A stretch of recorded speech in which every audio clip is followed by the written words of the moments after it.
a phenomenal week. You know, I mean, I can't stress you guys. I mean, it's almost unbelievable what has happened in the past week. I guess everybody, after they got off that call on Sunday night, went to work because, you know, I know even yesterday there was on a Saturday, and, you know, Saturday is normally a good day. But when I left Saturday, the office, you know, just talking with one of the staff that worked there, we were already up almost $200,000 in sales in one day. And the day wasn't even over with because I saw other sales come in after I got home. Other sales came in. But normally I'm one of the first people to get there, and I'm always the last one to leave, that's for sure. But you know, normally I get there at 8:30 or so. Some Saturdays even earlier than that. And you know, but I go home really, really late because everybody don't come at the same time on Saturday. Some people show up at 5 o'clock, 6 o'clock, 7 o'clock. I think they think we live there. And they show up late. And you know, what can I do but try to accommodate everybody who show up?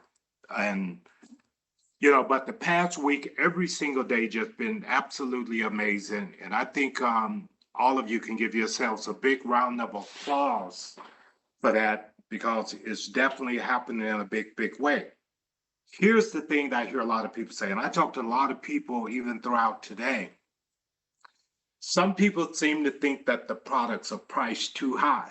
And I always laugh about that. And I say, it's only too high if no one's buying. Would you agree to that?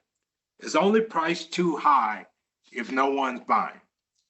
I think back on myself when I first went down to the office that day.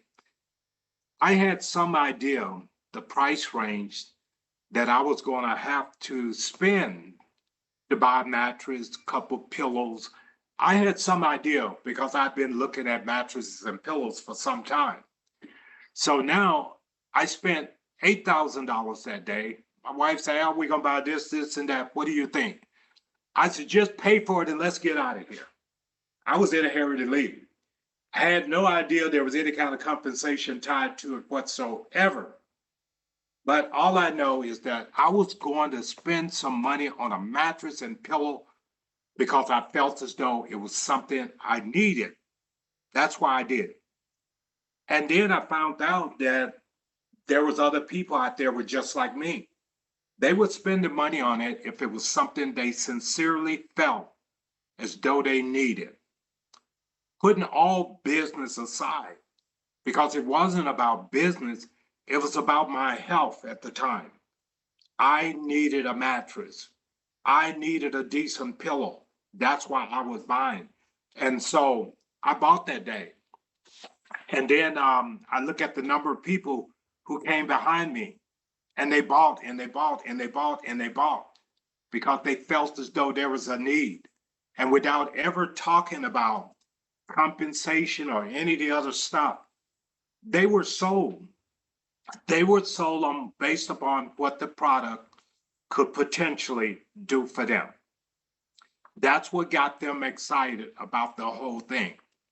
So again, I say, well, if we're just looking for cheap products, you guys have heard me use this analogy. I can go down to IKEA and I can buy a mattress for $200 all day long. $200. That's all it costs, Barbara. Here in California, anyway, I can buy a $200 mattress at IKEA. And I always ask the question, how many of you have that mattress in your home? No one has ever raised their hand sharing with us that they have a $200 mattress in their home. So that tells me it's not about the price. It's about an ideal. It's an ideal problem. They may not be totally sold on the idea that this product would take care of anything for them. If you're not sold on the product, of course, you're not going to even want to pay $100 for it if you yourself is not sold on it. And that's why I say the biggest part of my success has been not just based on timing and getting in before the masses of people, but biggest part of my success is that I myself was sold on the product. I bought everything. I bought everything but a topper. I got the organic mattress. I got the non-organic mattress. I bought all 4 pillows because I didn't know which one was going to work for me. I bought them all. And when I look back on this, I'm saying, boy, this is the best investment I ever could have made. Because like I told my wife the day we drove off from there, if the financial side doesn't work out, at least I get a good night's sleep. And that was my whole idea. If I get a good night's sleep behind being part of SleepM, it served its purpose, and I'm happy as can be. But it just so happened the money side of it worked out also. And I was just so excited and so jazzed about talking to people. And I look at the success that many of you are having right now in SleepM. And man, I thought I had a lot of success in the beginning. You guys shattered my record on going to 6-star. Kirk, I couldn't do it fast as you did it. What's her name down in New Mexico? You know I'm trying to think of. Help me out, somebody. Who in New Mexico? You know I'm trying to think of. Madison. Madison. Nobody can think of Madison's name all of a sudden. Come on. Madison, as fast as she got to 6-star, I couldn't do it that fast. And then when I look at this thing, I'm saying, man, I made so much money in the past 19 months. And I can imagine the kind of money that all of you are going to make because you're hitting those critical ranks much faster than we hit them. We were really slow compared to you guys. I mean, it took me forever to figure this thing out, Susan. I mean, I'm just, going through and I'm writing, taking notes. I remember one night I met with Laura. Laura was the first 8-star in the USA. Laura's English, I have to really, really pay attention. She's Spanish speaking.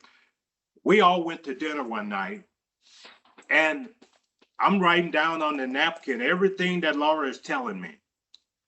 And somehow the napkin with my blueprint on me ranking up in the company, it got all wet with the iced tea on the table and the ice melting. The blueprint got all wet. I pulled it out of my pocket when I got home. I said, oh, well, I guess I can't go by this blueprint because I couldn't make nothing out that I wrote down.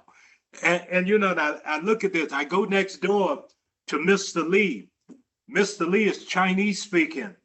And I go next door to him and I'm study asking questions on how in the world does this thing work? I'm 5 weeks in this deal and I can't figure this thing out. I'm like, man, who can I turn to tell me what am I supposed to be doing? I go to Mr. Lee, I can't make out anything. I thought, well, this ain't gonna work either. And I kept reading through the comp plan and it was so complicated to me, it might as well have been rocket science. And I kept coming and coming and coming and coming. And finally the light came on and it started shining very bright because all of a sudden money started coming. I started a Zoom meeting a week after I joined the business. I ain't had a clue what I was talking about, Pete. But one thing for certain, I knew more than I did. I knew more than the people who came in a week after me because I had a week head start on them. And I kept going and going and going. And the next thing I know, I get a $25,000 check. And I'm trying to figure out what is it for. So I'm looking down the compensation plan and I'm looking at the check and I'm trying to figure out where did the money come from. I'm looking at every line item in my back office because I want to know where the money is coming from. Then all of a sudden, 19 months in this thing, Tim asked me to get on a Zoom and break down the comp plan through the different levels. And Tim said, Al, can you really explain how this thing works? I said, Tim, can I really be honest with you? I said, why don't we get the VP on that Zoom with you and let's have him explain it? Because I think he can explain it better than me. And that's the most honorable thing to do, isn't it, Tim? That's the most honorable thing to do. Even as a leader, if we don't know something, Vance, wouldn't you rather for me to say I don't know than me to just pretend I know and go through the motion of claiming I know something and don't? It may not necessarily be the easiest thing that all of us are going to pick up immediately.